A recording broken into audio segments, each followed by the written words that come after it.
Dad Markham, Yes. welcome. Hi. What do we need to know in order to kind of understand the man that you are today? Wow. That's pretty broad. Well, yeah, I mean, part of me thinks like, gosh, am I interesting enough to sit down and talk to? But then when I look back on my life, as with everyone that I've ever met, when you dive in, you kind of see this whole world open up. And Yeah, that's why I love the idea of your show and getting to see others that I feel like I know, but getting to see them in a format like this where you get to dive in really deep, yeah, I just find that fascinating. So, um, yeah, I mean, as far as I go, along with everyone else, lots of challenges and lots of very tough times, but great times. I grew up in Big Bear okay, in Southern California. My whole first life is ski racing. From the time I was about 5 years old, all the way through college, that was my obsession. wow, And my family was definitely a lower income bracket family. And so those two things didn't mix really well. But my parents sacrificed everything so that I could experience that. As I got, older and into the high school level age, I was good enough that I didn't go to normal high school during the winter months. I went to the high school for the bad kids, the secondary high school, yeah, and I studied on my own so I could train ski racing. So that's kind of my whole early life is based on that. Um, yeah, and then, growing up where I grew up, I think in my high school class was about 100 people. And I remember maybe five or six people went away to college. That wasn't a common thing. Um, I did pretty good in high school. And so everyone told me I should go to college, and I didn't really know what to do. And I was working with my dad doing construction, and we were working on a house with a very wealthy man. And my dad said, "Hey, would you tell my son what he should do?" And he said, "Are you good at math?" I said, "Yes." He said, "You should be an engineer. That's the highest paying 4-year degree that anyone can get." And I said, "Okay, I'll do that." yeah, And I think like a lot of people, and so I got good grades and I applied to engineering schools. Frankly, I didn't really even know what they did. I mean, had a general idea, but I got accepted at a bunch of schools, and I ended up going to UC Riverside with my best friend. My best friend, his name was Eric, and he did horrible in high school. He got C's and D's, barely got by. But then he took the SAT and he almost aced the SAT. And so everyone was like, what the heck is this? Turns out he was just bored in high school yeah, and was a hidden genius. wow, And so, because of his horrible high school grades, he couldn't get into any of the major, Berkeley or UCLA. And that's where I was kind of headed. But he got into UC Riverside. And so I just wanted to be with him. And we decided to go there together. And they had a pre engineering program. So we went to school at UC Riverside. Um, After that, I graduated from UC Santa Barbara. So I transferred out from UC Riverside to UC Santa Barbara. He transferred from UC Riverside to Berkeley. He got straight A's all the way through college, which was amazing. I struggled uh, in engineering school. Um, I decided I was going to quit engineering when I was at UC Riverside. They had a great business program, and I decided I'm gonna quit this. And so because I just hated engineering. And I went to the business department. I remember walking up to the door and I was going to change my plan. And then I stopped and I thought, wow, are you changing this because it's too hard, or do you really want to change into a business degree? And something in me told me that I was quitting, and so I walked away, and then I transferred to UC Santa Barbara into engineering school there. And in retrospect, I should have absolutely stayed at UC Riverside and done business. yeah, That's where my heart really kind of is. Eric went to Berkeley. Well, we both graduated. We went to Europe together. We did a 6-month backpacking adventure with zero plans. We literally got on a plane with some money and some backpacks, and just worked our way all around Europe for 6 months. Greatest thing. I thoroughly enjoyed that. We flew back. I was desperate for a job. I got a job bartending. The market wasn't really great at that point. He got a job driving taxis in San Francisco. And then I finally got a little engineering job designing aircraft interiors. Uh, and he was driving cabs up in San Francisco. And that's when I got hit uh, in the gut, and my life changed forever. He was killed. He was actually murdered in a gang related robbery incident in San Francisco. Wow. And that was the moment that um, everything completely changed. Ironically, at that time, I was kind of depressed and I was kind of anxious, um, and I wasn't liking my job in engineering. So I was dealing with some pretty heavy anxiety and depression, and I decided I would try to get into therapy for that, and things were kind of spiraling down. And I got to the point where I was thinking, if things are going to be like this in a year or two, and this was prior to Eric's death, if things are going to be like this in a year or two, I think I might consider ending my life. And when I had that thought, I thought, oh, wow, this is that thought that people have that you're supposed to reach out. And so I reached out to my dad, and he's like, "Hey, listen, I know this. I know what this is. Let's get you into therapy. Let's try to tackle this." And I got into therapy, and I started seeing a little bit of light at the end of this tunnel. I had decided I was going to possibly quit my engineering job and maybe start a small business. Um, and then I got the phone call that he had died. Wow. And so I thought, well, I was already struggling, and now I've got this news. This is the end. I will either die or end up in some kind of asylum somewhere, because this is too much for a human to handle. And I literally felt myself kind of separate from myself. I literally had this other person on the outside watching this person go through this horrible tragedy and thinking like, oh, that person's in serious trouble. Yeah. That person won't survive this. And that was it. That was the like I call it my alarm bell. I really, when I look back on my life, I honestly don't feel I was alive in any sense of that word until that happened. So it was like an alarm clock, waking me up from the most painful sleep that a human can imagine. It's and those who have been through a shocking, tragic, sudden death um, know exactly what I'm talking about. Yeah. And so, yeah, that's nothing really happened until that phone call. And when that phone call came, it was everything was taken, literally burned to the ground. I was the phoenix that crashed into the ground, and there was nothing left of me to save. Yeah. It just was over. It was done. Everything was done, and I didn't know. I didn't care. I didn't know what would happen. I didn't care. I had no real desire to live. No real desire to die. I had nothing. Everything. It's like everything was gone. Slate was wiped completely clean. Um, yeah. So I mean, that was a unique thing to have happen. I was 25 when that happened, Okay. and yeah, it, when I look back on it now,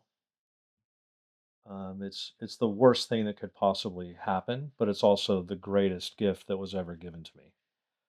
And so my perspective over the last this was so I'm 57, so over 30 years ago that this all happened, um, and once that happened, and I was kind of free of a lot of expectation.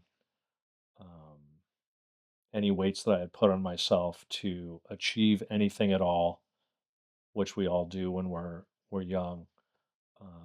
Just staying alive at that point was good enough. Yeah. So yeah, it gave me a little bit of a different perspective because that happened to me young. I've learned now that that happens to all of us.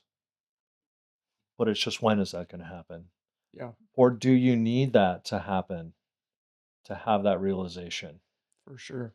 to have that lifted off of your shoulders? Yeah, it's really there's a guy who was talking about this the other day, and it was interesting because he said he was speaking to a younger person, and they were saying they didn't have anything that was tragic or traumatic or like any type of big pivotal experience in their life that would push them towards something new. So they were asking, how do I create that in my life to somebody else, Mm, to one of their mentors? And the guy said, don't worry, it'll find you.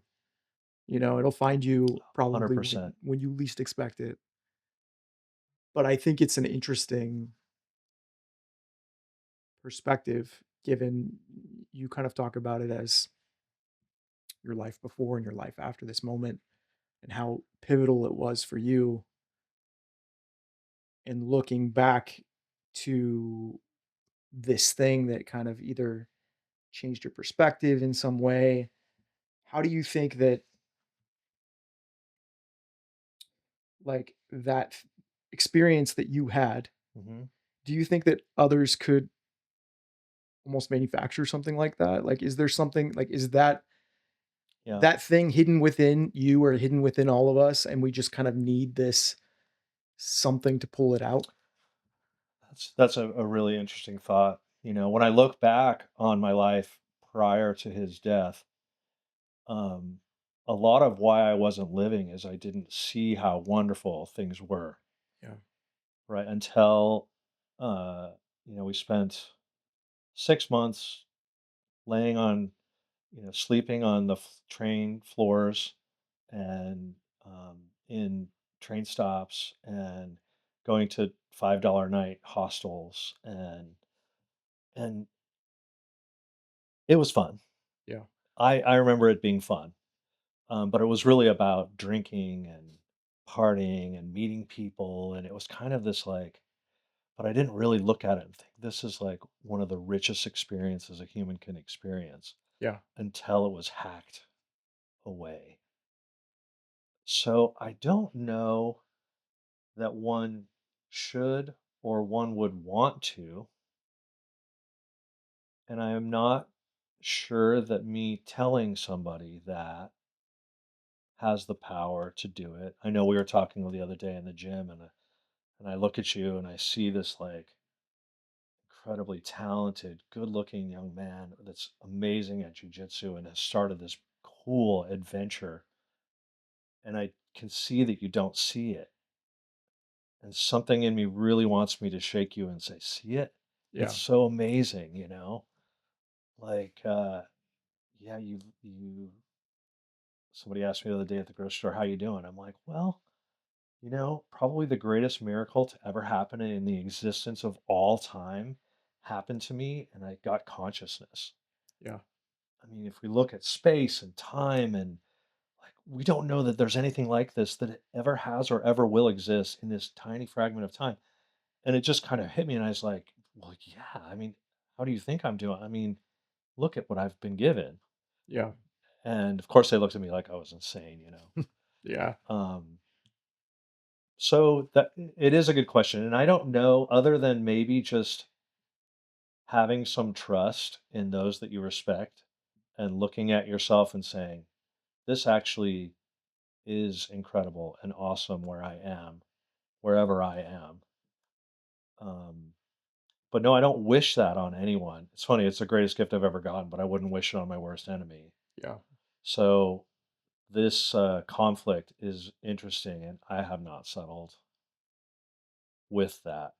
I think you touched on it the best that every human that you see either is an absolute warrior or will be. Yeah. And when you crack the shell with somebody, which I do often now because I don't care anymore. That's one of the great things that this took from me. I have been with good friends and sat on my knees and wept openly in front of them, and they've seen me at my absolute rock bottom, and I just don't care anymore. Like, Yeah, I noticed after that, if I'm at a comedy show and the comedian makes eye contact with me, I don't look away. I'm like, "Bring it. What are you gonna say to me? yeah, You want me to come up there? I'll come up there. You wanna make fun of me? Have at it." Like, so there's a power that comes with that, you know? for sure. But, yeah, it's an eternal question, like, how do we gain that? How do we gain that? And I'm not sure that you can. I think that's the gift of life, and that's the gift of, like, going through what we go through, the struggle, the financial struggle. One thing that comes to my mind is when I was younger, um, just post Eric's death, I thought, well, I've been through all this. If I could just get 10 grand in the bank and I wouldn't have to worry about the next bill, like 10 grand in the bank account would do it.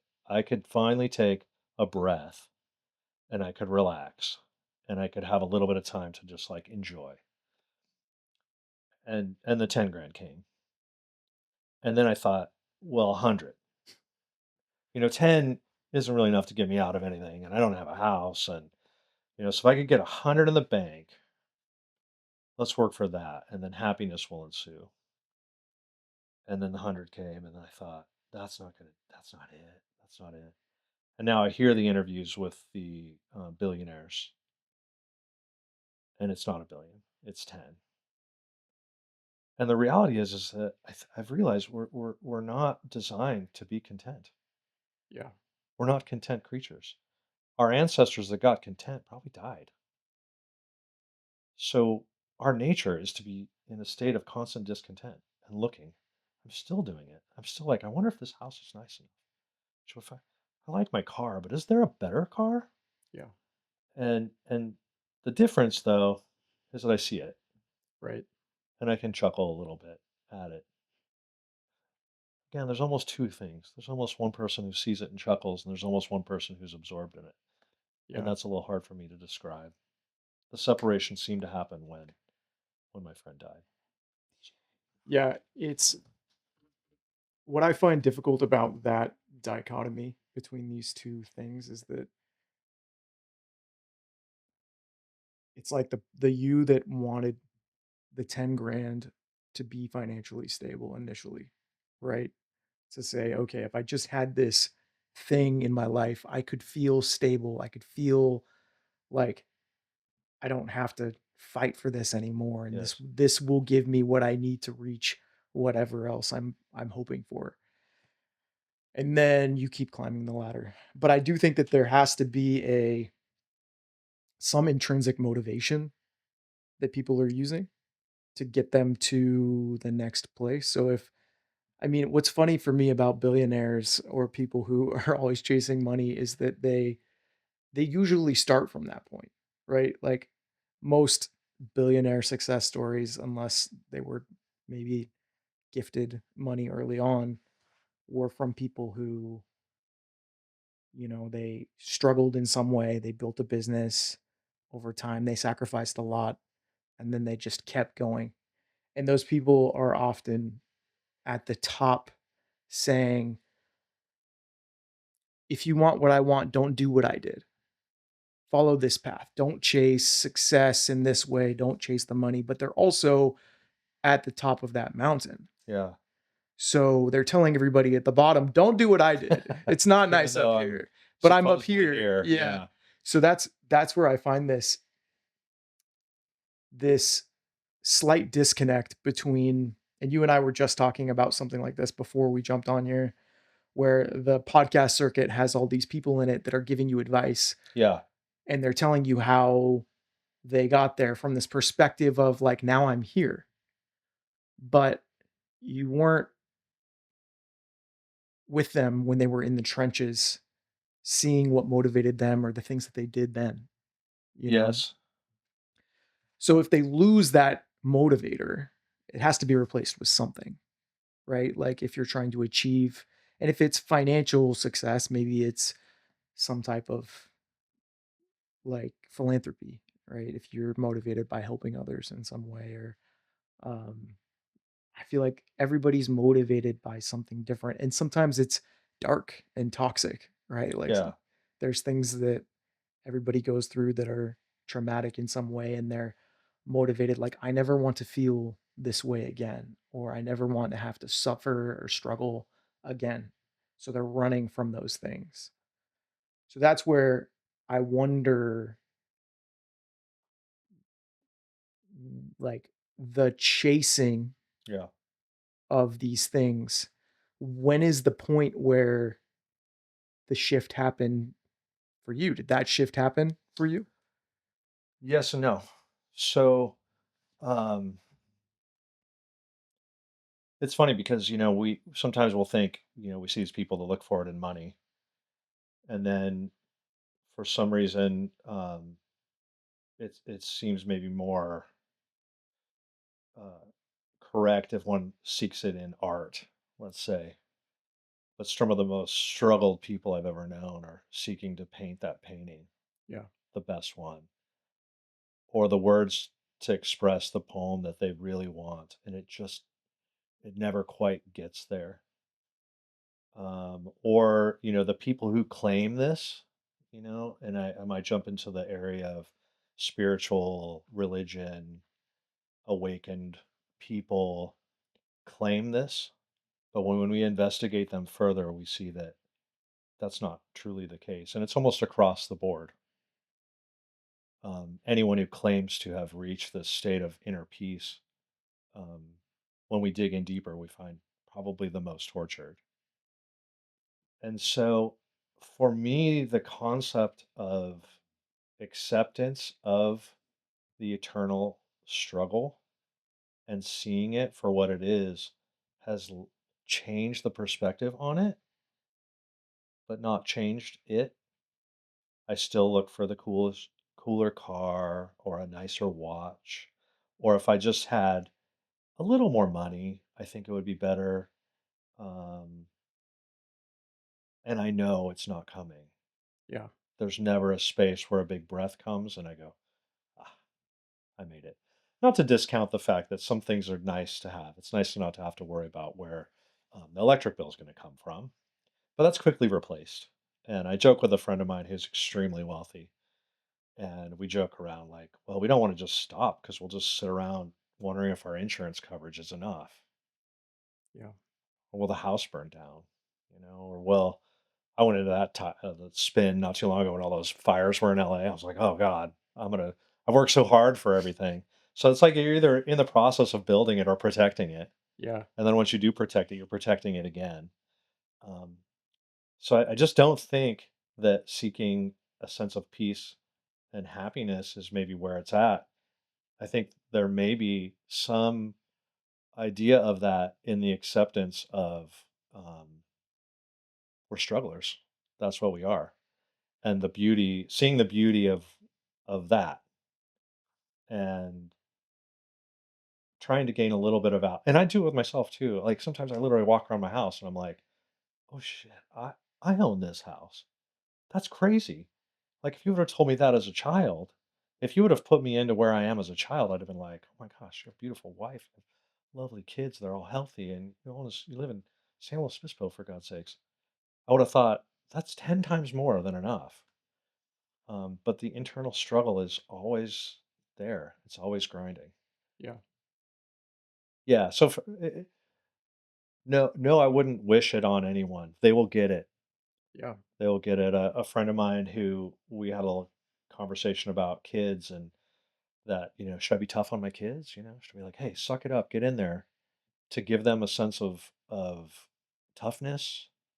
Like, how do we treat that? And with my four kids, it's gone. I have four kids over a period of one is uh, 25 and the youngest is 13. And I've realized now with the 13-year-old, I need to do no creating struggles for her. It's going to beat her up yeah, naturally in its natural flow. Um, it takes everyone to their knees. I think everyone gets beaten down from the richest kid to the person struggling to survive in India. The suffering is there, and it takes us to the bottom, and then maybe we work our way from there, and really just loving those people, or loving your kid, and they'll have tons of things that will beat them to death. There will only be a few people that will love them unconditionally and support them unconditionally Right. through whatever struggle it is, and maybe don't have the ability to take that struggle away or help it in any way, but at least we can be there and say, I understand, I'm here with you in this. For sure. So yeah, but that poses a super interesting thing, right? If you are awakened by to a new form of life by dealing with this extreme pain, what can I do? Yeah. And I guess the answer is be open to what happens to you. Yeah. I would almost say be open and push yourself outside of your comfort zone, because if you feel like you're not struggling enough, maybe you're not pushing yourself enough, right? To do something different. Maybe you're just too comfortable to an extent. And it doesn't have to be a financial struggle. It could Yeah. be any, like, I think people can create struggle in various ways throughout their life. And it can be through relationships, it can be through business, it can be through whatever, physically, emotionally. But it sounds to me like before this big pivot in your life, you were kind of comfortable to an extent. And then when your eyes were opened to, I guess, the finality of life and Hmm. how things can change so quickly, that maybe this perspective shift allowed you to just appreciate things in a different way because you had this experience. Well, there certainly is realizing the finite nature of this whole experience, and how I'll often think no one who really there's maybe two other people besides myself on the planet now who knew him intimately that even remember he was alive. Yeah, His parents are both gone. Um, his sister's alive, and two other friends that I have that are kind of were intimately friends with him are alive, and we talk about that. But as important as his life was to him at that point, not to discount the beauty of life and the importance of it, but really it's a flicker of an instant and it's over. And about 50 years past that, no one has a thought of, we don't think of our great great grandparents. They're gone, and they were here just a short time ago. yeah, And so I think, yeah, the kind of realizing that what I thought is important really is, it's really not. And you see those pictures of the Earth from space, and that's always moved me when I saw a picture of the Earth and it said, somebody said, everyone who's ever existed is in this photo, other than the guy taking the photo. I mean, just one layer above it, it's not as important. yeah, So a lot of people don't like that thought process. I think it's very scary. for sure. Um, that that everything that you think about, worry about, care about, love, hate is over in an instant Yeah. and has no extending value after that. Well, I think that's why, I think that's why religion is so, Yes. like, spread throughout the world. I think that there there could be validity to the afterlife if you believe in that in whatever form that you believe, but there also could be nothing, Yeah. right? And I think it's easier to believe in the former and give yourself that sense of everything's going to be okay, as long as I follow these rules, or I believe in this way, or I do these things. They can check the box of Yeah. safety and security. And, whether they actually truly believe that or not, I think it allows most people to not have to confront those feelings of insignificance Yeah. or, finality of life. Well, it certainly is pervasive. Yeah. It's a real part of the human experience. For me, it just doesn't exist. Um, there's nothing in me that needs that or desires it or has faith. Um, and I love my friends that do, and but it's a topic that I don't. typically touch base on because it's so personal and intimate to people. And when one doesn't have it, it can be off-putting or threatening. But I do try to expose that for others that don't have it, Yeah. to feel comfortable in not having it. So nothing in that realm ever made any sense to me at all, and it still doesn't. And I've had, of the 5 college friends I get together with every year, and we go hang out. I'm the only one who um, isn't influenced by spirituality or religion in any way. Yeah. And so I just kind of quietly listen, and sometimes I'll play and I'll push a little bit, but they're also kind to me, even though I probably, in their eyes, I don't know what they if they see me as a demon or if they like are just accepting to me. But for some reason, the love that we have is greater than that, which I like that. Um, but yeah, that's a touchy topic, and it's a very interesting one that I tend to back away from. My best friend, besides my friend Eric, who passed away, uh, we had a falling out about 15 years ago, and it was the fact that I don't have faith, Mm. and it was painful to me, to my dearest friend. As a matter of fact, I was looking with my wife through some old stuff yesterday, and we had our marriage certificate was there, and he was the guy who signed my marriage certificate, and I haven't had any real contact with him in 10 years, and it just breaks my heart. And he's become very fundamentalist, religion wise, and it just drew us apart. Yeah. Um, Mostly him from me, but later me from him. Once it went away, and I was like, gosh, I'll let that go. So yeah, it's an interesting spot. I've come to grips with that, but religion is a really interesting topic that I have like kind of lost the interest to debate, Yeah. um, at this point, because it's been so futile to try to give my perspective to someone who is religious is almost impossible. And for them to give any kind of perspective to me, I I just don't have the ability. And I do have heard of the God gene, that it's a gene that we actually have, whether we have the ability to believe or not. And I don't have the gene. I can feel it, and those that have it. And so it is an interesting topic, and I agree with you in that this space that I kind of shoot from sometimes will make somebody who's religious very, very uncomfortable, and I don't want to ever intrude on that. But those that don't have it, I want them to know, like, hey, there are other folks out here that have this Yeah. as well. I'm comfortable with the fact. As a matter of fact, more than comfortable, I think it makes life so much more precious knowing that it's finite and incredibly rare and will never, from my perspective, uh, once this experiment is over, that consciousness is gone for all of eternity. And how much should that be cherished Yeah. then in the moment? So that's just my perspective. Yeah. Well, I want to get back Yeah. to the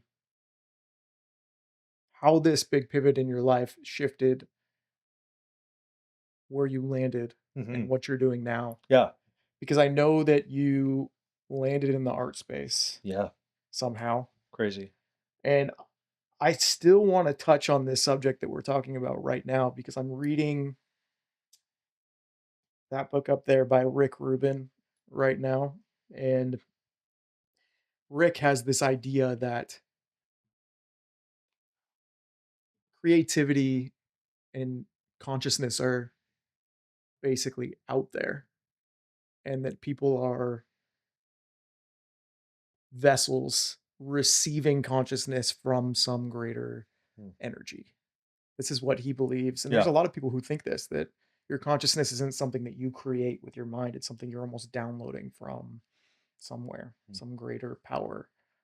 Um, so I think it's an interesting perspective on spirituality that Hmm. he has and doesn't have to be tied to necessarily religion to say that creativity is possible within everybody.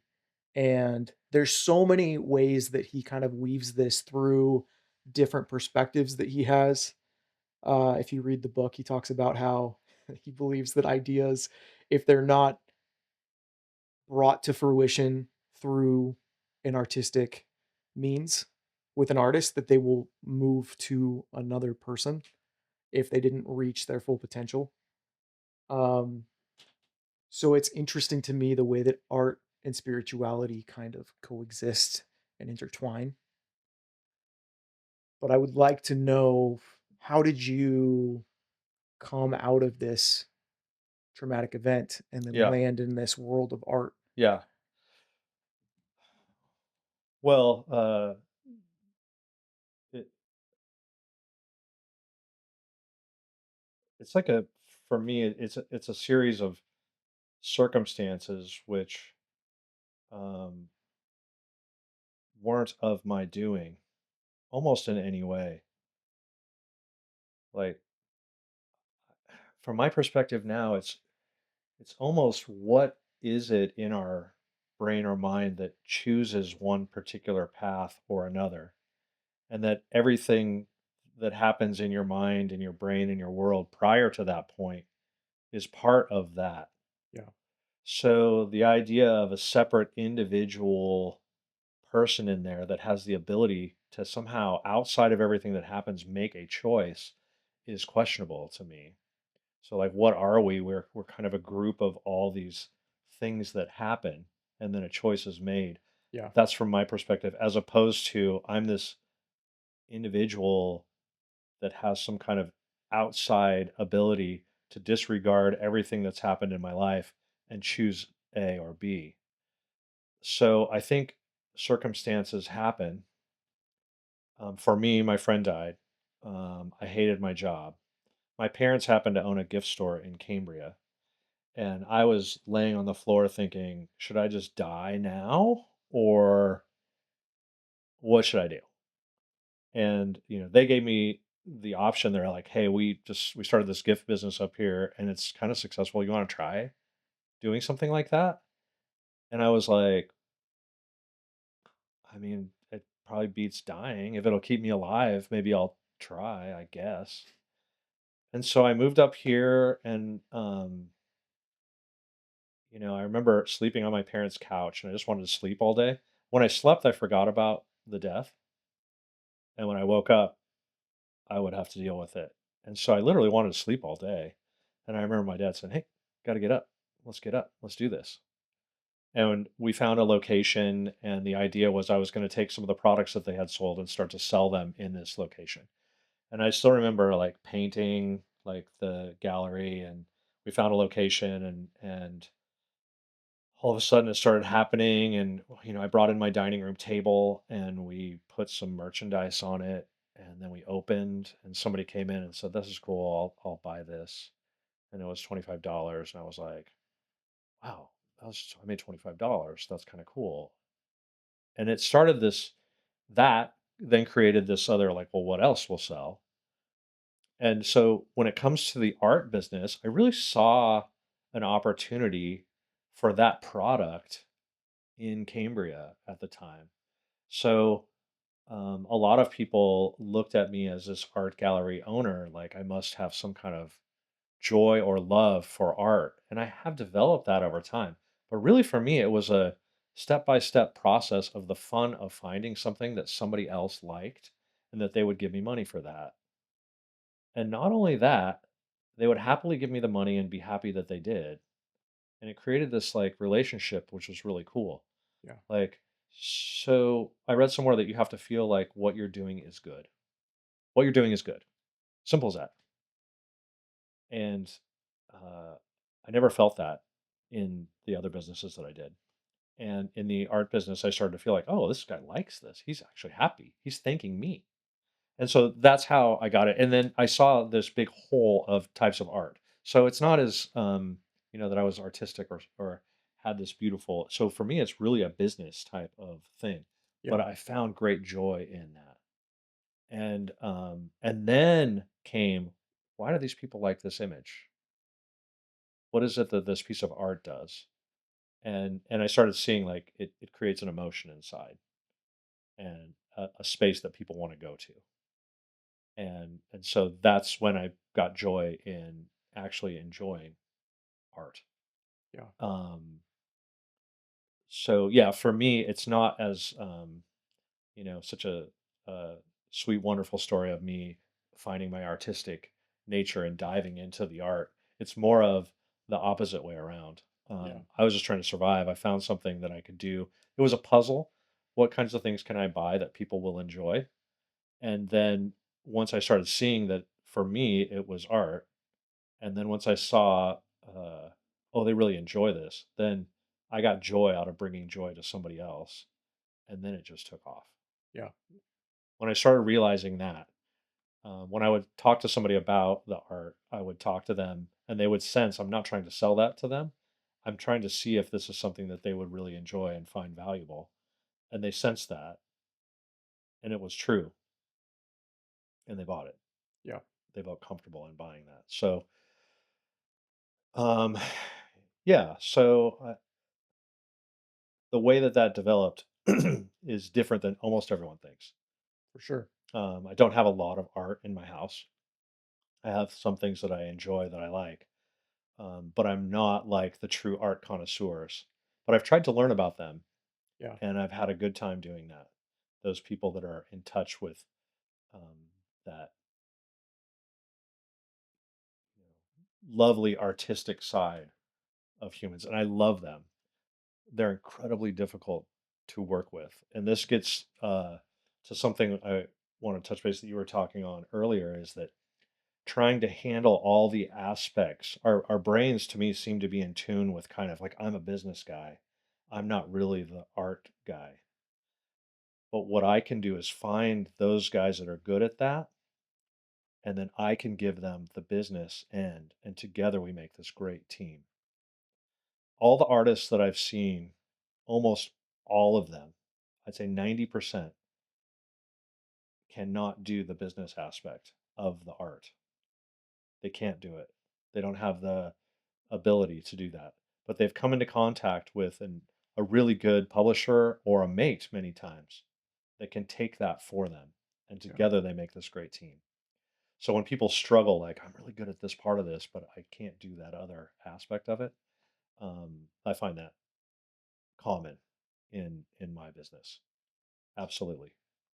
Did you so I saw somewhere online that you had kind of dipped your toes in the art world with some type of Yeah. sculpture type Yeah. stuff at one point. Yeah. Tell me about that. Oh, I think that's really it's really quite a fun, crazy story. Uh,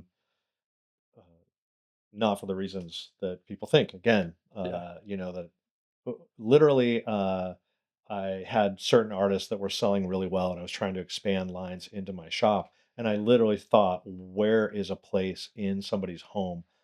Some of my collectors had filled up their whole homes, and I was like, where's the space that I could find that they would buy something else? And I saw somebody's kitchen countertop and they had art all over their house and they had no art on their kitchen countertop. So then my brain just started going crazy and said, what would art look like on a kitchen countertop? And then I saw a bowl of fruit and I thought, what do they do at night? I wonder what the fruit do at night. Just in this crazy, like fantasy type idea. And I thought, oh, then maybe they get out of the bowl. Oh, out of the bowl, like out of the box. That's kind of cool. What are they doing? I don't know. Maybe they're having parties. Maybe they're dancing. Yeah. Um, and then I had to find an artist that would help me create that because I can't do that. So I'm not a sculptor. I'm not an artist. I can't draw a stick figure. I'm horrible. So I found a gentleman named Phil Hauser who worked at for Mattel, carving all their famous dolls and the GI Joe when I was a kid. Like he helped create that. And I said, I've got this vision, and I'd hold bananas together, and I think they look like they're dancing, like. And he's like, yeah, I can create that. So we worked together. So I designed a line that was for kitchen counters, Yeah. and purely out of just something fun to try. And I developed it over a couple of years, and it got it's moderately successful, and it's been a fun project.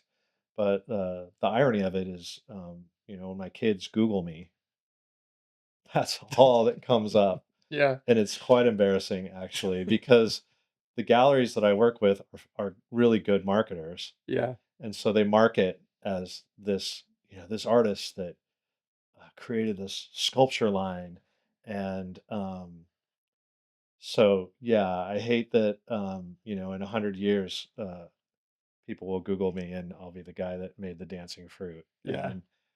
but I've accepted that, and it's I find it quite funny. Yeah.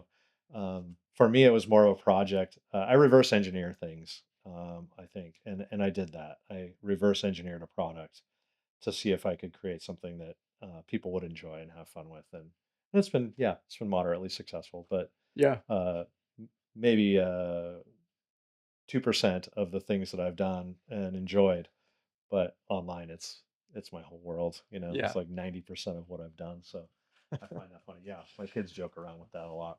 Yeah. Yeah, it is funny the digital footprint that we all kind of leave now that everything follows us everywhere we go. Yeah, I mean, God forbid something goes south, like we were talking about earlier, and Yeah, you do something you're not proud of, and it exactly. shows up and it's part of your legacy forever. Yeah. And I think that's one of the hard things about I feel like being an artist in any capacity. Like you will be your biggest critic to start, especially if you don't share your art with others. Yes. But now we live in this world where things are so like feedback is so instantaneous, right? You're putting things out into the world. Other people are going to either come beside you and support you, or they're going to tell you how they see it. And they might not always see the vision that you see, Yes. right? So I think there is this kind of dilemma that artists face where they are putting things out into the world and they have to make a choice at some point because if you're in a gallery, right, Yeah. the art that you're making is on display for others to Yeah. find, see the value in, purchase, and you have to tell the story in some way for why that has a value to those people. And I think a lot of people who are artists, they're starting these new things. I think it's really hard, like, to be an artist, just in general, like you Yeah. said, really hard to work with most artists. Yeah. For whatever reason, they have a vision and Hmm. they want other people to see that vision. Yeah. What makes them so amazing is what also makes them difficult to work with from a pure business perspective, Yeah. for sure. And they want to communicate this vision to everybody else. And if they don't get it, it's like, why aren't they seeing what I'm seeing? Yeah, I have Right. a fun little story of a guy who came into the gallery one time, and he had these 8 foot by 8 foot pictures of fish skeletons on the beach. And they were technically the most amazing paintings to this day I've ever seen. I've never seen somebody do what this guy could do. Yeah. It was mind blowing. And I really wanted one, but I really thought the public is not going to want a dead fish on their wall for $10,000. From my perspective, I may have been wrong. But I asked him, I said, "You're one of the most talented people I've ever met in my entire life. Would you ever consider doing anything other than fish skeletons?" And he said, "Absolutely not." And I Yeah. said, "I commend that more than you can possibly imagine, but I don't see how we can work together. I have a rent to pay." Yeah. And I think about him all the time. I think about him all the time. And after that, I talked to artists and I said, "Do you want to create art or do you want to make a living with art? Because I'll encourage you and help you in any way to make art. Um, but I know that we all have some bills to pay. And is there a way in between here? And some can do it and some can't. Yeah. And we all know the stories of the artists that died poor, and but they did amazing things for the world. And yeah, so that's been an interesting part of my career, that you know, seeing incredible talent and working with artists and then trying to figure out a way to meld those two things together. Um, that's that's been a challenge, Yeah. for sure. I think for the artist that is open, and one thing I see that they don't realize is the process that there isn't any think of something and it's perfect or even successful from what I've seen. Like create something and it's successful. I mean, even with the fruit, as silly as that project is, there were 100 iterations. They were small, they were big. Do we make them life size or a little bit bigger? Can they be playing an instrument like a banjo, or should there be other uh, accessories that go with them? Or should they be bronze, or should they be resin, or how do we make them reasonably priced? Um, should they be vivid colors or more realistic color? Just over an iteration after iteration after iteration, and we would put it. I had the luck of having the gallery, so I could put it in front of the public and see what they thought. And many times I'm completely wrong on what they think. And it's that way with almost everything. I think with your project here, things will shift and change and move. And if you're open to seeing where it's going and following the flow as opposed to fighting it, which I think the highly artistic brain wants to fight it because they see their vision. Um, but when those are open to kind of flowing and seeing where it takes them, it may be something completely different. I would never have guessed in a million years that my career would have been completely, utterly satisfying as a small gift shop art gallery owner in a tiny town. I, I give no chance to that actually being something that I would have enjoyed doing. Yeah, And I loved it. Loved it. yeah. Loved it. For 30 years, absolutely loved it. When you were doing this fruit project Yeah. or any project that you've done, Yep. when you were asking other people for their feedback and advice, Yes. what was it like? Like, were people giving you were they like, "You're gonna make fruit?" 100%. And, trying to Yeah. maybe tell you, "Maybe don't do that." Or Yes. so how did you navigate that the challenge of, like, who do I listen to and who do I not? Yeah. So my advantage in that area was, for better or for worse, it was financial. So I wanted to figure out what they wanted. I didn't take it personally. Yeah, And that's the hardest thing is the best artist in the world. It comes from such a deep place that it's incredibly personal. So when it's laid out and criticized, it's catastrophic. for sure. Um, but all it takes is that one person to be moved by your work, and that can reinvigorate you. Yeah, So artists tend to be very kind and sensitive people. So it's tough. It's yeah, tough for them. Have we seen through history, right? Um, but so for me, that was no issue. As a matter of yeah, fact, I wanted it. Like, yeah, and if I put it out in front of 10, if nine are like, that's the stupidest thing I've ever seen in my life, I'm like, change, let's change it. yeah, Um, so it was fun to approach it from that side, but not, and it's pretty silly stuff. It doesn't. No one's looked at my work and cried yeah. for my project and cried. No. Yeah, I mean, I guess it does depend on how much of your identity is wrapped up in this thing, right? Like, how tied to it does it represent you, who you are, and what you want other people to see? Or is it something that you can change and, like, over time adapt without taking things too personally? But I'll give you an example. Yesterday, I put out a kind of silly, like, vlog style video. And when I started this project, the first thing I did before any of the podcast stuff Hmm. was record content that was motivational, somewhat cinematic, me learning the process, thinking, oh, maybe these people want to see the Yeah, process that's of, cool. like, building a creative business or building something from scratch. And it flopped, but I didn't know, did it flop because I didn't have the following? Did it flop because I'm not good? Did it, like, what was the reasoning? And so I kept doing these things, and I did this for 14 days straight. I made a video, and I burned out on the 14th day. I was like, I'm going to do this for 90 days and see how I feel. On the Yeah. 14th day, I'm like, I can't do this for 90 days. This isn't fun for me anymore. Mm.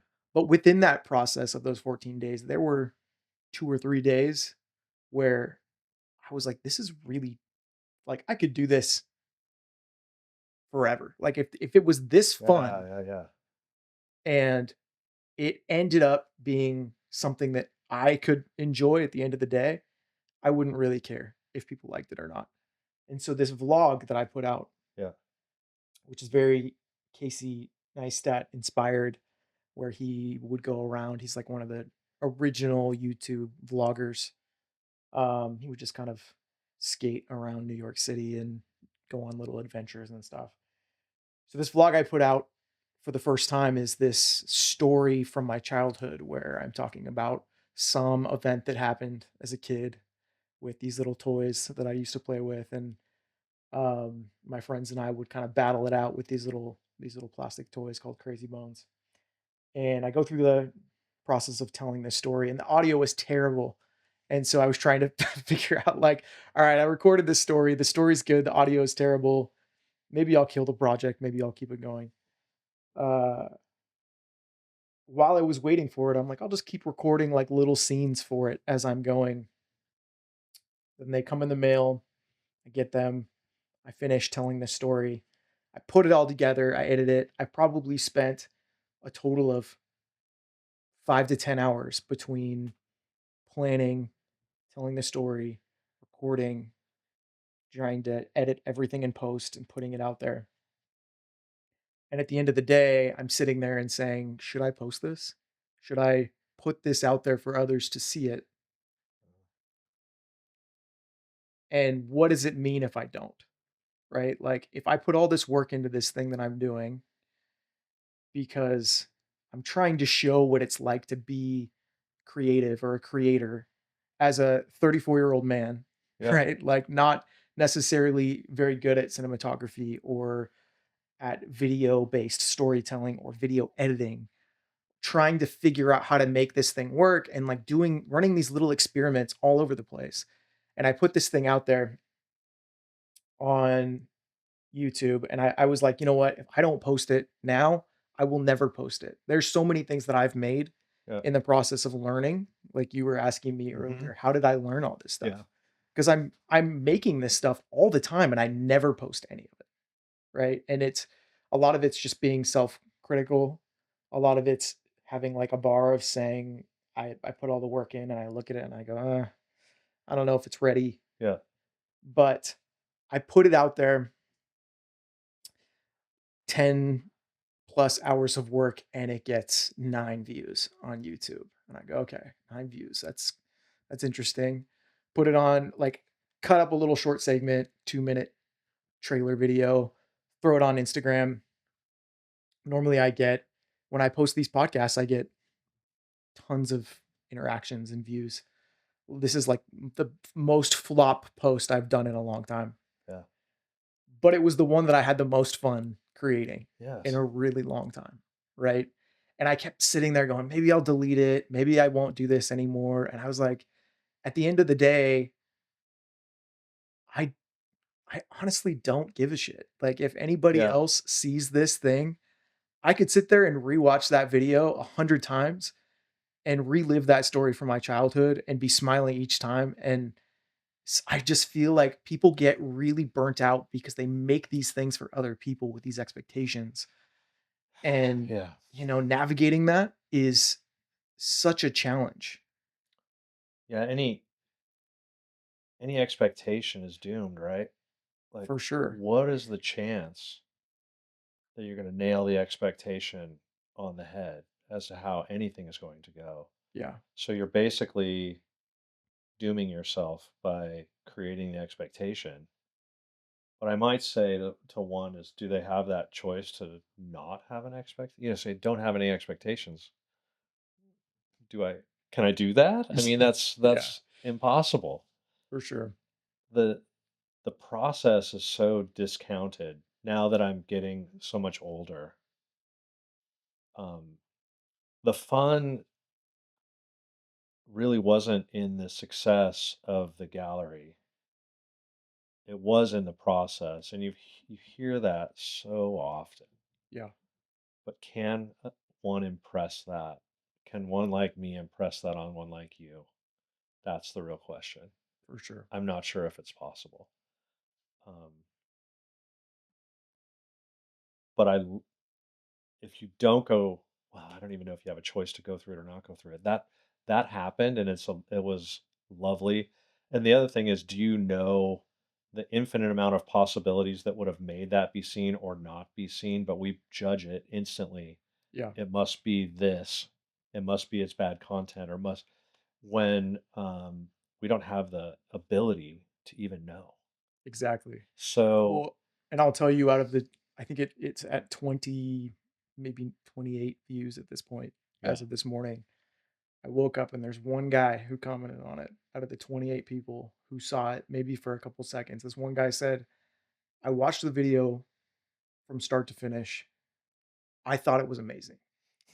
it's great, right? Like, That's it. he's like, "I loved playing with these things as kids. I think you should keep going with it, blah, blah, blah." And I'm like, "You know what? If I get one person to say something like That's that, right. one person to watch it, if there's one person who watches or hears this podcast Yeah. and they're like, 'Thad said one thing that stuck with me and Yeah, changed wouldn't my that be life,' great? like, Or just help anyone out for, yeah, yeah, or take a little pressure off of somebody or say somebody, that's cool. I feel that way too. I'm glad. Yeah. I mean, and really that's kind of what ultimately brings some joy. I mean, that I did get a spot in the gallery where I was really good at selling, and so I could sell anyone anything.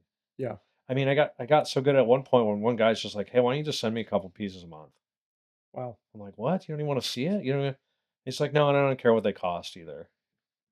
And I'm like, "Whoa, what am I doing here? Like, what is going on?" yeah, And so I did have a real collapse in the middle of my art career in that, like, am I what am I doing that's good? What am I doing that's good? And then I would have somebody come in who lost a kid, and they're like, they love this artist, we want this for our house. And I'm like, I mean, I can't even charge you for like how, and then we would talk and we would cry and I was like, this is what I want. yeah, I mean, that's what jujitsu is for me. I can't be very good at it. I want to be, I want to go back to when I was 16 and I needed it, right, to stay alive. That self-confidence and the ability to defend myself. That's what I'm really trying to get. But I can't. I can only get so good now. My body's yeah, getting old. Um, but but I love so much uh when we touch base with each other and when somebody learns something. When I see like the younger guys and they pick something up, they're like, "Oh wow, I could use like this helps me be equal to the guy who's bigger and stronger." Or, it brings a little bit of joy to somebody's life. And I think that's all we really want to do. And I mean, the fact that you had that one guy who's like, "I love this. Like, you've changed me, you've helped me," I mean, that's what it's all about. yeah, That's what it's all. Uh, yeah, that's what, and I do think that's ultimately why people that are billionaires struggle is that they're very isolated. They've isolated themselves. They have to be.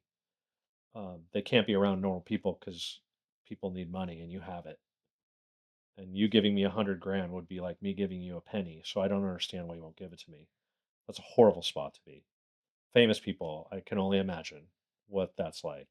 As we know, it's like a curse. So we don't want that. I mean, we really, I think we just want to be able to feel like we have worth, and to have that, it really has to just help somebody.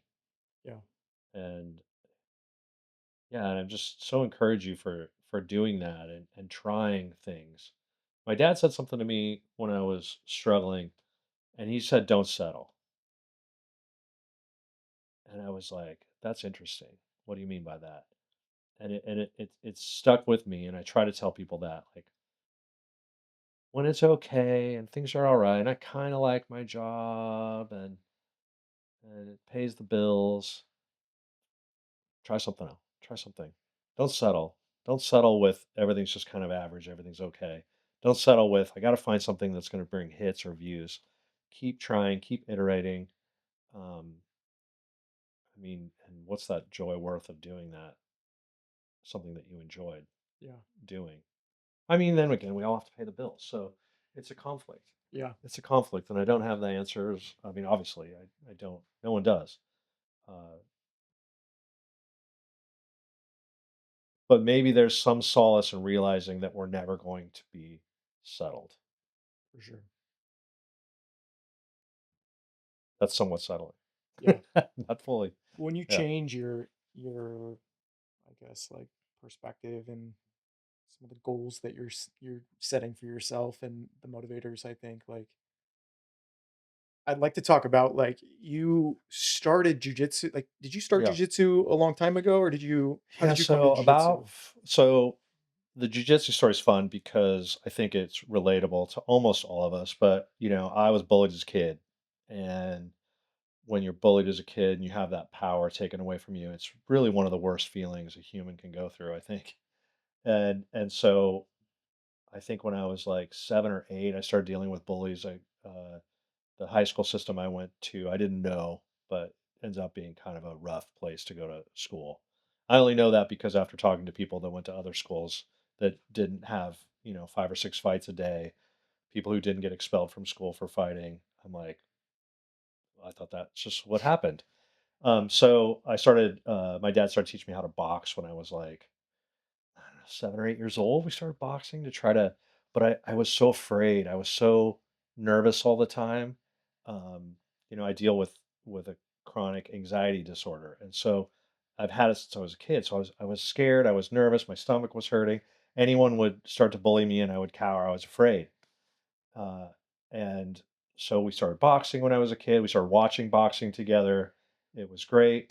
But the bully situation kept going all the way through probably my junior year in high school, where I finally realized that the pain of a physical fight was so much less than the demeaning pain of having somebody dominate you or bully you. And once that broke, then I was like, fine. Once I fought the toughest kid in school and did okay and fought back hard, it was all over. There was no more bullying. But I became obsessed with self defense. And for me, it was karate. So I got involved in karate at UC Riverside. They had a really good karate team, point karate. And I thought that this was like a great self defense. And then I got all the way up to the brown belt level in Shotokan karate. And at that time, we didn't do any groundwork at all. Jiu jitsu was unheard of. And then I watched the UFC, for the first time, and I saw Royce Gracie, and I was like, "What is this?" And then they brought over the Shotokan master from Japan to fight Royce Gracie, and I thought, "This is it. This is gonna be my discipline is going to, uh, you know, Shine through. dominate." Yeah. And, Royce choked him out in, like, 45 seconds or something, and I thought, "What happened? What is this jujitsu thing?" Living in Cambria, there was no way for me to explore this. So finally, I found a gym over in Atascadero, and I would go one day a week, and I would try to get over there. And I was raising my kids; they were, babies at the time, so I could only go one day a week. And I did that, and I did that for about a year. And I got caught in a Kimura with a big guy, and he didn't let go, and it shredded my shoulder. And it was hard for me to go anyways, so I just let it go, and I quit at that point. And then I tried to teach my son jujitsu because I really wanted him to avoid the bully thing. And I was just sure he was going to go through what I went through. So I tried to teach him when he was young, 6, 7, 8 years old. I bought the Bully Proof Gracie system on DVD and we got all of his friends and we started doing all that. And they loved it. And he started getting pretty good at it. And I decided to take him to a class. And I took him to a class and I didn't tell him that he could tap at any time. And he ended up rolling with a kid who got on top of him and smothered him. And I had to run out on the floor and get him out of there. And it was sad and he cried and he didn't ever want to do it again. And so then fast forward, he was in college and he was very much into podcasts, listening to Lex Friedman and Joe Rogan. And he's like, I think this jujitsu thing would be fun to get back into. And I said, well, there's a gym in Paragon. Well, I'll go with you. I wanted, that awkward moment when you walk into a jujitsu gym for the first day. It's horrifying. For me, it was. I wanted to be there for him in that space. He wasn't horrified at all. He was just fine. We walked in and we did a class together. And I thought, oh, I'm going to go to his first few classes and get him involved, and then I'll, go on with my life. And then I just was like, I like this. This is a lot of fun. I'm gonna keep doing that. And so that was, 4 years ago now. So I had a little stint, and Yeah. then 15 years ago, um, I actually got a blue belt in that little stint. And then when I came to Paragon, I decided to wear a white belt, and I realized, thank God I did, because um, I was not a blue belt. Yeah. And at Paragon, it's the real deal. And so I've just so much enjoyed it, and I've had to slowly give up on the becoming the constant chatter of I'm not good. I got to get better. As anyone in jiu-jitsu knows, the mind game is as difficult as the physical game, Yeah. and I've very much enjoyed the friendships, and there's a special bond that happens with people that beat each other up, and I'm not sure that we can explain it to anyone who doesn't know it, but Yeah. um, and just the mass respect and humbling, uh, and also successes and seeing things work. And I love it when a kid who's just ripped and doesn't know jujitsu and comes in and I shock him. Yeah. I mean, that's wonderful. And then I love more showing him what I did and having him do it to me, and I can't defend it. Yeah. And so that's where my real joy in jujitsu has come from. And now that I get to teach some people, very, very, very beginners, some of the most basic things, I enjoy talking to them about their challenges. And it also moves into life. Like, how are you doing? I worry about college kids. I was struggled as a college kid. I struggled, as I mentioned, with depression and anxiety in my 20s. And I just want to be there when those people are going through that. So I like to look at people and say, "How are you doing? What's going on?" These kids at Cal Poly, I know that stress level, and I just want them to see how good they're doing, how amazing they're doing, and I've been able to do that a little bit through jujitsu. Yeah. And so, yeah, it turns out that it's turning into my space to connect with people. Yeah. I think people forget that jujitsu is a martial art, right? And I think that out of all of the martial arts out there, jujitsu feels like a dance almost to some degree. It's like so, it can be so graceful at times, it Yes, can be brutal at times, and it can be very humbling when people are much smaller than you or more flexible, or that everybody has these gifts yes, that they come to it with. Maybe they were a wrestler before, or maybe yes, they are really, really athletic and they have a gas tank that never ends. yes, But we all kind of figure out our styles, and there's an amount of trust, and you're kind of doing this thing where if you do have a good group of people, they are happy for you when yeah, you can beat them at something or show them something new in a way that is not as tangible, I think, in other art mediums. It's not as, like, participatory with your friends. yes, So, in that regard, it's a great place to become a mentor and find mentors. yes, And it's also just, I think, like, one of the few places where I think especially as you're looking for purpose and you're aging, a lot of these guys that, like, the, like a lot of guys come from that era of, like you said, you go to like, if I would have gone to a jujitsu gym, and I did yeah, 20 years ago, yes, uh, the mentality was so much like, weed them out. Like, you come in yes. there, and they're looking to make sure that you can tough it out, and everybody's gonna beat up on you as much as they That's can, right. and The lion's den. You yeah, hear about the stories. Yeah. and that's still kind of around with some guys, but, like, I feel like it is shifted a little bit, at least in our gym to some capacity, and you get to choose who you participate in this sport with Well, for and I the think most it's part. also being shown how important the brain and the mental aspect is to the sport. Yeah, When somebody, like a Gordon Ryan and his incredible ability to think and to remember. And I see my son when he practices, he's smiling. And I think his success has been that he's in a relatively calm space in his brain so it can work. yeah, And that's That's an aspect of jujitsu that a lot of people don't know. I think from the outside is putting you into this stressful environment and having the ability to overcome that in your brain and stay calm and let your brain do what it knows how to do. And there's a lot of life aspects to that. When things get really hairy, do we freak out and panic, or do we relax into it? And with jujitsu, you get so many repetitions that you're like, I've been here before. Yeah. And I tell the younger guys that, like, you're gonna freak out when somebody's up on top of you, and then after it's happened a few hundred times, or maybe it's you, maybe it's 50 times, or maybe for you it's 200 times. But eventually your body says, "I've been here." Yeah. And your brain now has a chance to work and do what you know how, and what you know how to do works. Yeah, so I think the mentality has changed a bit when you see people on the pro circuits that are calm and happy and smiling Yeah. and killing people. For sure. And I love that aspect of the game. And it's only now that I can kind of go up with somebody and completely relax into a role and know, like, oh, I could get tapped 5 times here in the next 5 minutes, or I could survive and maybe something interesting will happen. Yeah. So I literally have approached. I remember I went to roll with somebody and he said, "Well, this is gonna be interesting. I wonder what's gonna happen." And I was like, "That's the coolest thing. I've never heard anyone say that before. I'm gonna take that approach. Yeah. This is gonna be interesting. I wonder what's gonna happen here." Yeah. So it's a lovely sport.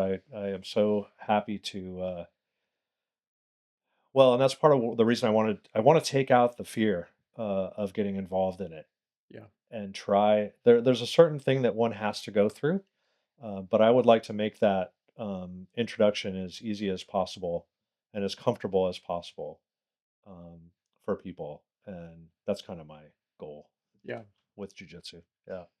Tell me, how did you land in the space of, did you start your own MMA podcast, or Oh yeah. how did that come about? So I've always been obsessed since UFC one with the UFC. Um, Interestingly enough, not as much right now. I don't know what's happened. There's been a shift.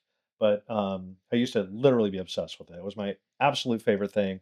And when they would come on once a month, everything in my world stopped. I would have people over, and it was just the absolute most important thing. I was obsessed with it. As soon as I saw Hoist Gracie, what was he, 175 pounds, go into that forum and fight with these absolute monsters, which represented every bully that had ever happened in my life. And to have him use his skill to beat them, I just became obsessed. Yeah. And uh, the idea of a real fight with real fighters that could do anything. So I became obsessed with the UFC. My brother in law was the same. And I had been watching it forever. He got involved somewhere in the John Jones beginning era. And then we both enjoyed the Conor McGregor era together. And that's what really sparked this. And he has always been kind of like you, interested in, the art of podcasting. And he said, I think we can do a podcast. And so he just got his computer. We got headphones. I knew nothing about that. He was able to call me. And then we started calling. First, we would call people that were gonna be on strange little shows, like, in Vegas that no one would ever hear of, and see if they would interview, with us before their fights, and we would ask them things about what they were thinking, or were they afraid, yeah, we called it Round 6 MMA, and, it was incredibly fun, and then we started asking people on the undercard of UFCs, and they started coming on just because they thought we were important, I guess, and we would get 20 views, and then we started getting a few more, and then we started asking some of the bigger names, and they actually would come on. It was super fun. I loved it. Our goal was to be press passes for the Yeah. real UFC was the goal, but quickly life took over, kids, and I really relate with how much work goes into something like this. It's not something that, especially posts and editing, and he was doing all that, and he was, I just don't have time to do this, and Yeah. but what a fun adventure, and we ended up getting a little bit of press, and people recognized us at a few things, and uh, yeah, so it was a super fun adventure, and I would love to have the time with both of us start over again. But now there's a lot of them, Yeah, and there didn't used to be. As a matter of fact, one of the guys who has, I forget his name, but he has had a small podcast when we started ours, and he actually, I see him in the press pool. So that's kind of like fun to see. yeah, So it was our fun little adventure into that, and it was a lot of fun. I enjoyed it. that's awesome. Yeah. Was there anybody that you interviewed that was, like, your favorite? So Joe Stevenson from one of the first Ultimate Fighters. Yeah, Uh, he loved us. He was in there was a TV show that he was in that he was doing an MMA like drama that was on. He was great. And Marion Renault, who is a weird name, but she was a teacher like in the Bakersfield, Fresno area that just started and went all the way up into the UFC rankings and did wow, really well. So it was fun to follow her career. yeah, Yeah, we wanted to get Stitch, the cut man. We couldn't get him, but we found another cut man that we talked to who was fun. Um, yeah, it was a fun adventure.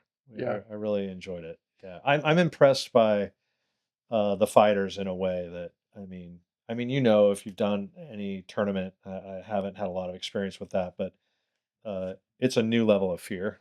Um, and when you're going to fight somebody in jujitsu, and I just don't even understand. I don't even fathom going in there when somebody's intent is to knock your head off. Like yeah, the courage that these guys have is beyond belief. I guess it may be innate in them. I may be putting my own mind as if it were me.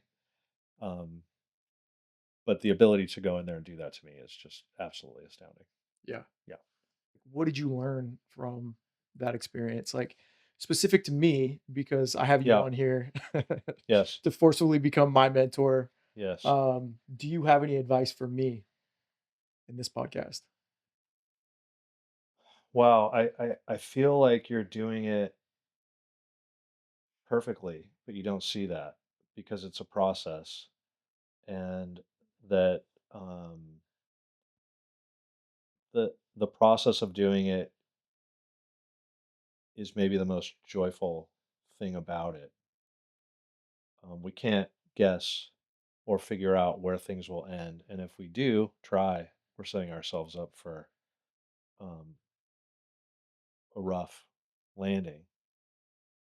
Um, Diving into it and doing it is so much more than anyone else does that you should be really proud of that, and you should keep the process going as it goes, asking, um, telling people, asking people that you know and trust to tell other people. And eventually, I think the tentacles will get out and it will hit somebody who has the little thing that might kick it over the top. Might. Yeah, Um, and and those things are pretty rare that really catch on and take off. But there's true value in enjoying the process. Just in this, I've had so much fun. This has changed my life in the best way. And for me to get to see people that I truly love dive into their lives, I don't have time to go to lunch with Brad Goodwin or Chris Williams. And I love those guys. So who knows what you're doing to this little community? Who knows how far it reaches? So I wouldn't put so much emphasis on um, succeeding or hitting the goal. Um, and I would more attempt to tell you to try to see this from my perspective in that it's already a tremendous success. And where it leads, no one knows. Um, and be open to what that might be. yeah, It may not be anything that you envision right now, but it's going as it should. yeah. That's good advice. Yeah. If there's a way that it should go, it's going. And we're so fortunate to have each other and to be where we are and to have this lovely place to live and to have enough food and to have shelter and to have clean water and to have people around us that love us and be able to do jujitsu and create friendships and when you start to take a step back and look at that, it's people say, "Oh, have gratitude every day." I hate all these things because how again can I choose to have that? I don't know, but there is something when one can get a perspective from maybe somebody who's older. And if I could go back to where you were, that's what I would try to do is notice the process, enjoy the people, um, crack myself open to more people, truly, totally expose myself. Um, Somebody told me once if you approach somebody with your hands down, you rarely get punched in the face. And I have found that. My anxiety issue used to be a secret of mine, which caused more anxiety. And, everyone I meet in the gym, if a lot of the guys go to the gym and they're there for a reason, they're working something out, new people. And so sometimes I tell them, I ask them, what's going on? What's going on with you? I'm going through divorce. I went through divorce.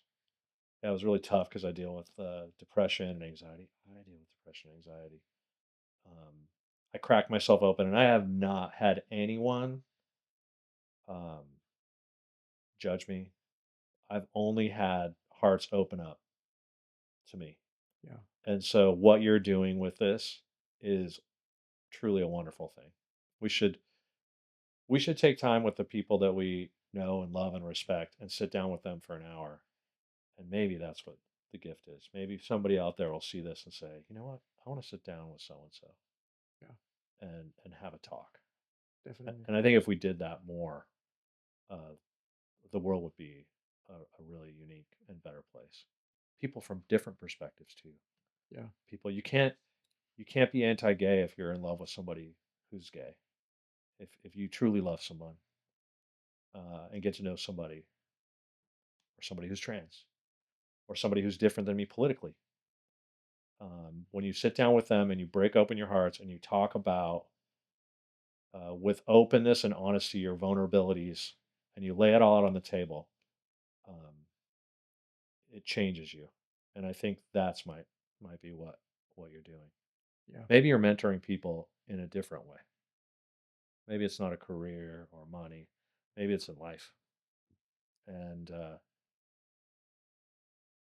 yeah, so that's what I would give you. I would give you that this is going perfectly. You're doing an amazing job, and who knows what it will lead to. And it's exciting just to see where the path goes, not necessarily trying to hit the goal.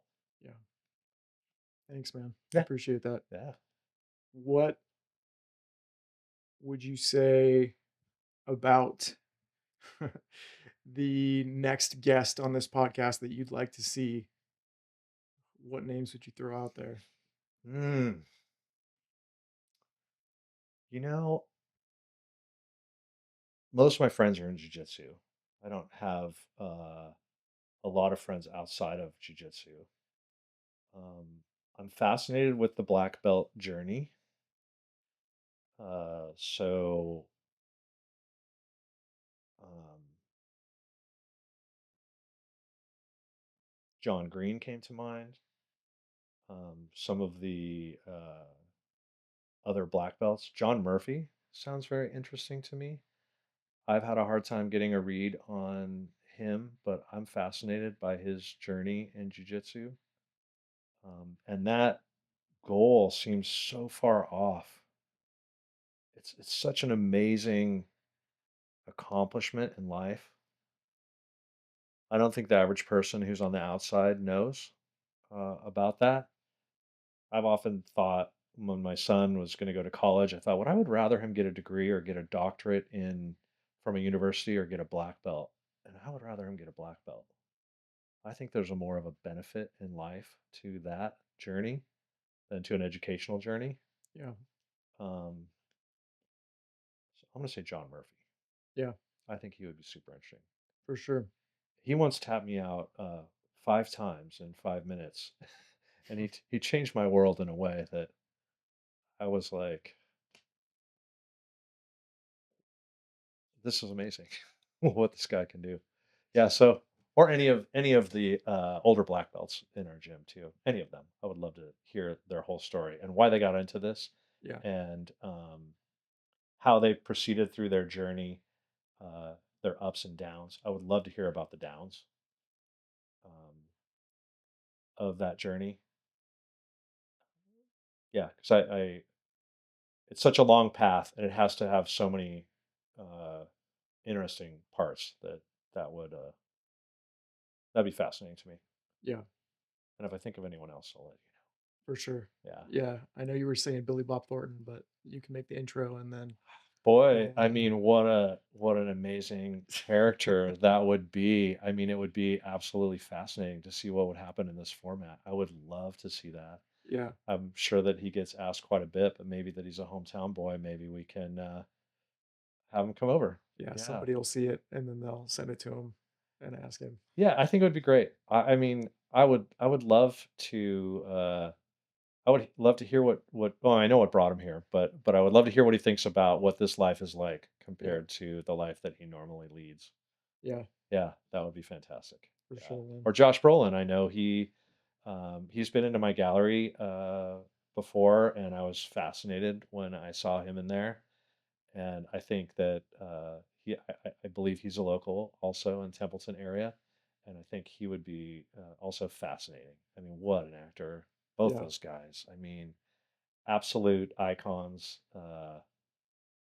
I mean, you just can't even say enough. I'm a movie buff, and I love movies and everything that both those guys are in. Um, but Josh Brolin, I see him in so many different things and so many different types of characters. And when I did get a chance to say hello to him in my gallery, he seemed like a sincerely, genuinely kind person too. So yeah, I think that would be just fascinating. yeah, Yeah, that would be cool. yeah. Somebody out there knows one of those guys. I think. For sure, man. Yeah. Well, thanks, Dad. I appreciate you coming on here Oh, it was awesome. and sharing your wisdom and your stories with us, man. So much fun to just spend some time with you and hang out. Yeah, Loved it. yeah, this has been great.